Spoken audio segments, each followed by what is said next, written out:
Essential life skills for 21st century learner 21वीं सदी के शिक्षार्थियों के लिए आवश्यक जीवन कौशल कोर्स के अंतर्गत आज हम बात करेंगे public speaking and presentation skills, जन सामान्य में बोलने और प्रस्तुति देने के कौशल के बारे में।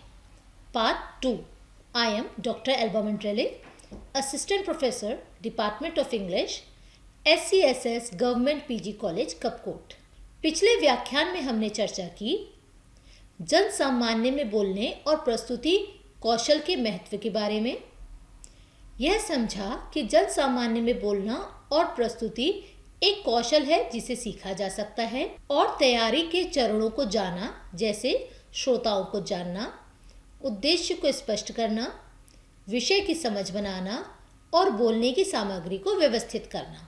आज के व्याख्यान के लर्निंग ऑब्जेक्टिव्स हैं: भाषण या प्रेजेंटेशन में विजुअल एड्स का प्रभावशाली उपयोग, आवाज का उपयोग, भाषण या प्रेजेंटेशन में बॉडी लैंग्वेज कैसे रखें, श्रोताओं को कैसे जोड़ें, अभ्यास कैसे करें और मंच के डर पर विजय प्राप्त कैसे करें।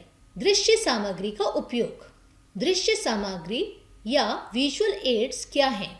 दृश्य सामग्री या विजुअल एड्स वो साधन होते हैं जो प्रेजेंटेशन में विषय को समझाने और बेहतर बनाने के लिए इस्तेमाल किए जाते हैं। ये images, charts, graphs, videos, slides, infographics या कोई और विजुअल कंटेंट हो सकते हैं। विजुअल एड्स का इस्तेमाल क्यों करना चाहिए?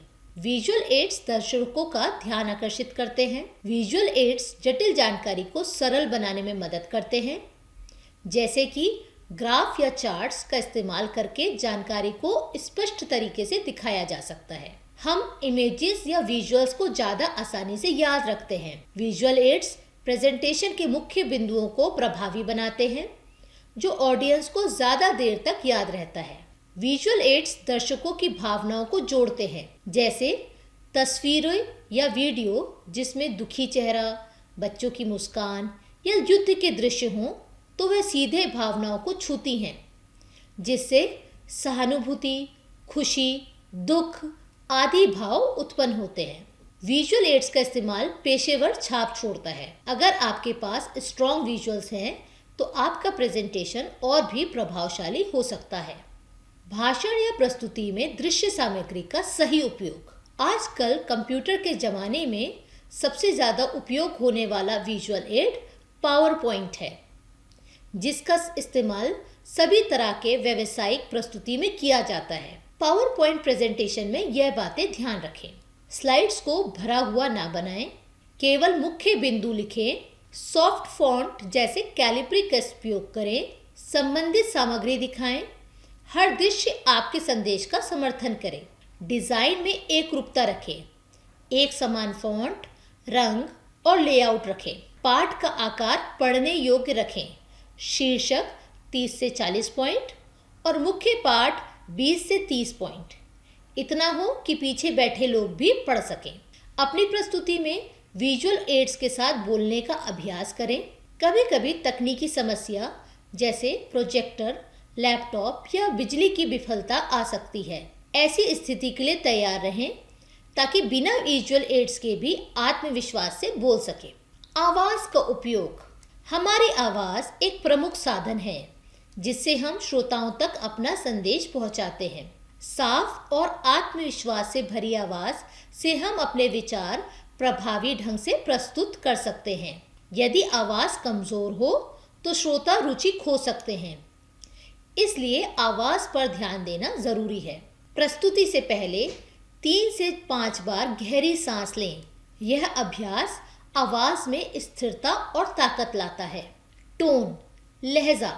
लहजा या स्वर का अर्थ है वक्ता का दृष्टिकोण और भावना जो वह अपने शब्दों, आवाज़ के माध्यम से व्यक्त करता है। यह केवल क्या कहा गया है नहीं है, बल्कि कैसे कहा गया है इसे दर्शाता है, जैसे मित्रतापूर्ण, गंभीर, उत्साहित या पेशेवर तरीके से।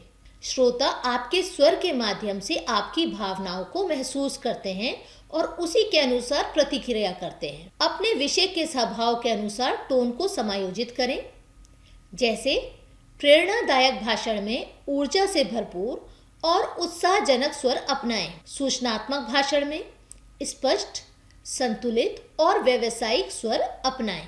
गति, पेस मतलब बोलने की गति बहुत महत्वपूर्ण है। बहुत तेज बोलने से समझने में कठिनाई होती है और बहुत धीमे बोलने से श्रोता ऊब सकते हैं। इसलिए समय समय पर गति में हल्का बदलाव जरूरी है। पिच, सुर में उतार चढ़ाव लाना जरूरी है ताकि श्रोताओं की रुचि बनी रहे। एक ही सुर में लगातार बोलने से भाषण उबाऊ और एकरस प्रतीत होता है। स्वर में उतार चढ़ाव लाने के लिए महत्वपूर्ण शब्दों पर जोर दें। सवाल पूछते समय आवाज ऊपर उठाएं। निष्कर्ष या भावनात्मक बिंदु पर स्वर को नीचे और शांत रखें। पॉजेस, ठहराव, प्रस्तुति या भाषण के दौरान विराम चिन्हों, पंक्चुएशंस के अनुसार ठहराव लेना अत्यंत आवश्यक होता है। जहां पूर्ण विराम हो वहां पूरा ठहराव लेना चाहिए। जहां अल्प विराम हो वहां हल्का ठहराव लें। प्रश्नवाचक वाक्य को सवाल की तरह ही पूछें और अंत में ठहराव के साथ श्रोताओं को सोचने का अवसर दें। सही समय पर ठहराव लेने से श्रोताओं को बात स्पष्ट रूप से समझ आती है। महत्वपूर्ण बिंदुओं के बाद ठहराव लेने से विचारों पर प्रभाव पड़ता है और बात यादगार बनती है। तो इस प्रकार से टोन, पेस, पिच, वॉल्यूम पर ध्यान रखकर सही स्थानों पर पॉज लेकर आप अपनी आवाज को सही उपयोग कर सकते हैं और श्रोताओं पर अपनी बातों का प्रभाव डाल सकते हैं। शारीरिक भाषा, बॉडी लैंग्वेज। शारीरिक भाषा क्या है? हमारे शरीर की हरकतों, हाव भाव, चेहरे के भाव, आंखों के संपर्क और मुद्रा के जरिए बिना बोले जो संदेश दूसरों को मिलता है उसे शारीरिक भाषा कहते हैं। जब हम बोलते हैं तो केवल शब्द ही नहीं बल्कि हमारे हाव भाव और इशारों का भी महत्वपूर्ण योगदान होता है। बॉडी लैंग्वेज ऐसी मौन भाषा है जो बिना बोले भी अपना प्रभाव छोड़ती है। आइए समझते हैं कि भाषण या प्रेजेंटेशन में बॉडी लैंग्वेज कैसी रखें। सबसे पहले बात करते हैं पोस्चर मतलब आसन की। हमारा पोस्चर यह दर्शाता है कि हम आत्मविश्वासी हैं या घबराए हुए हैं। भाषण या प्रेजेंटेशन में हम खड़े होते हैं, इसलिए सीधे और सहज तरीके से खड़े हों, ना ज्यादा कड़े और ना ही ज्यादा ढीली तरह खड़े हों। दोनों पैरों पर शरीर का भार समान रूप से रखें। कभी भी दर्शकों की तरफ पीठ करके खड़े ना हों। भाषण के दौरान कभी कभी हल्का मूवमेंट भी किया जा सकता है, लेकिन मंच पर इधर उधर भागना या बेवजह टहलना श्रोताओं का ध्यान भटका सकता है। आई कांटेक्ट, आंखों का संपर्क। जब हम ऑडियंस की आंखों में देखकर बोलते हैं तो उनसे एक गहरा जुड़ाव बनता है। आंखों का संपर्क विश्वास और ईमानदारी का भाव पैदा करता है। आंखों का संपर्क बनाने के लिए पूरे श्रोता मंडल में बाईं ओर, मध्य में और दाईं ओर सभी तरफ देखें। किसी एक व्यक्ति को लगातार ना देखें, इससे असहजता हो सकती है। धीरे धीरे नजरें घुमाते हुए सभी से जुड़ने की कोशिश करें। हैंड जेस्चर्स, हाथों के इशारे। हाथों के इशारे आपके भाषण को जीवंत और भावनापूर्ण बनाते हैं। बोलते समय हाथों को खुला रखें और हथेलियां ऊपर की ओर रखें। यह ईमानदारी, खुलापन और आत्मविश्वास दर्शाता है। स्वाभाविक इशारे करें, जैसे गिनती के लिए उंगलियों का इस्तेमाल करें। डायमंड जेस्चर का उपयोग करें। डायमंड जेस्चर में दोनों हाथों की उंगलियों को एक साथ जोड़कर हीरे या तीर जैसा आकार बनाया जाता है। यह मुद्रा अक्सर शांति, आत्मविश्वास और सोच विचार का संकेत देती है। इसके अलावा जब आप सुन रहे हो तब भी इसका उपयोग किया जा सकता है। यह इशारा दिखाता है कि आप शांति से सामने वाले की बात सुन रहे हैं और कभी भी श्रोताओं की ओर उंगली ना उठाएं। यह अशिष्ट और आक्रामक माना जाता है। फेशियल एक्सप्रेशंस, चेहरे के हाव भाव। हमारे चेहरे के हाव भाव यह दिखाते हैं कि हम अपनी बातों को कितनी सच्चाई और भावनाओं के साथ कह रहे हैं। चेहरे पर मुस्कान आत्मविश्वास और सौहार्द का संकेत देती है। भौहें चढ़ाना, आंखें चौड़ी करना या चेहरे पर आश्चर्य जैसे भाव भावना की तीव्रता दर्शाते हैं। अपने हाव भाव को स्वाभाविक और विषय के अनुकूल रखें। गंभीर बातों पर गंभीरता और हल्की बातों पर सहजता होनी चाहिए। दर्शकों की शारीरिक भाषा को समझना। एक अच्छा वक्ता न केवल अपनी प्रस्तुति देता है बल्कि श्रोताओं की प्रतिक्रियाओं को भी पढ़ता है। दर्शकों की बॉडी लैंग्वेज से यह जाना जा सकता है कि वे आपकी बात में रुचि ले रहे हैं या नहीं, जुड़े हुए हैं या ऊब रहे हैं। यदि दर्शक सकारात्मक संकेत दें, जैसे सिर हिलाना, हाँ में, आंखों में से संपर्क बनाए रखना, मुस्कुराना, मतलब वे बात में रुचि ले रहे हैं। लेकिन यदि नकारात्मक संकेत दें, जैसे बार बार इधर उधर देखना, जमाही लेना, मोबाइल पर ध्यान देना, चेहरे पर उबासी या ऊब के भाव, तो मतलब दर्शक रुचि नहीं ले रहे हैं। ऐसे में वक्ता को दर्शकों का ध्यान आकर्षित करने के लिए अपनी टोन बदलनी चाहिए। दर्शकों से प्रश्न पूछने चाहिए या समय समय पर श्रोताओं की राय पूछें। कोई रोचक उदाहरण दे सकते हैं ताकि दर्शकों का ध्यान दोबारा खींचा जा सके। इसके अलावा यदि समय और परिस्थिति अनुकूल हो तो एक छोटी गतिविधि भी कराई जा सकती है। अभ्यास करें और मंच के डर को दूर करें। मंच का डर क्या है?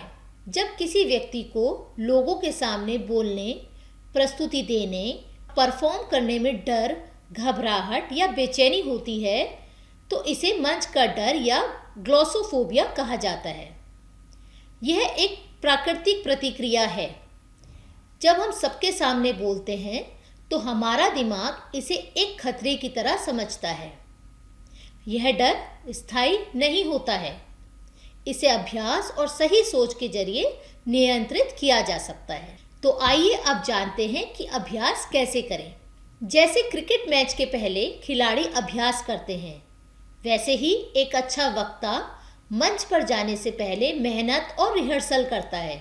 जितना ज़्यादा अभ्यास करेंगे उतना ही आत्मविश्वास बढ़ेगा। इसके लिए आप जिस विषय पर बोलने जा रहे हैं उसे गहराई से समझना जरूरी है। जब आप अपने विषय को सही तरीके से समझते हैं तो आत्मविश्वास अपने आप बढ़ता है और मंच का डर कम हो जाता है। पूरी स्पीच को रटने के बजाय केवल मुख्य बिंदुओं या रूपरेखा को देखकर बोलने की आदत डालिए। इससे आप ज़्यादा स्वाभाविक और लचीले रहेंगे। अगर कोई बात भूल भी जाए तो आप आसानी से आगे बढ़ सकते हैं बिना घबराए। यह तरीका मंच पर आत्मविश्वास बढ़ाने में बहुत मदद करता है। आईने के सामने अभ्यास कीजिए। आईने के सामने बोलने से आप अपने हाव भाव, चेहरे के भाव और आवाज़ की स्पष्टता को बेहतर समझ पाते हैं। अपने प्रैक्टिस सेशंस का वीडियो बनाइए। जब आप खुद का वीडियो देखकर सुनते हैं तो आपको अपनी गलतियां और सुधार की ज़रूरतें साफ दिखती हैं। मॉक ऑडियंस के साथ प्रैक्टिस कीजिए। दोस्तों, परिवार के सदस्यों या सहपाठियों के सामने बोलने से स्टेज फियर कम होता है और आपके आत्मविश्वास में बढ़ोतरी होती है। शुरुआत छोटे समूह से कीजिए। कम संख्या में लोगों के सामने अभ्यास करने से स्टेज फियर धीरे धीरे कम होता है और धीरे धीरे बड़े मंच की ओर बढ़ें। सकारात्मक सोचें। खुद से कहें, मैं कर सकता हूँ, मैं तैयार हूँ। सेल्फ टॉक से आप अपने मन में उत्साह और विश्वास पैदा करते हैं। Visualisation technique. प्रस्तुति से पहले अपने आप को मंच पर बोलते हुए कल्पना करें। दिमाग को पॉजिटिव इमेज दिखाएं। यह एक प्रभावशाली मानसिक अभ्यास है जो प्रदर्शन सुधारता है। भाषण या प्रेजेंटेशन देते समय दर्शकों को दोस्त समझें। वो आपकी बात सुनने आए हैं, आपको गिराने नहीं। अपनी बातों को आत्मविश्वास से कहें। डर और जोश दोनों का स्रोत एक ही है, ऊर्जा। फर्क सिर्फ इतना है कि डर पीछे खींचता है और जोश आगे बढ़ाता है। तो तैयारी, अभ्यास और सकारात्मक सोच के जरिए आप डर को जोश में बदल सकते हैं। धन्यवाद।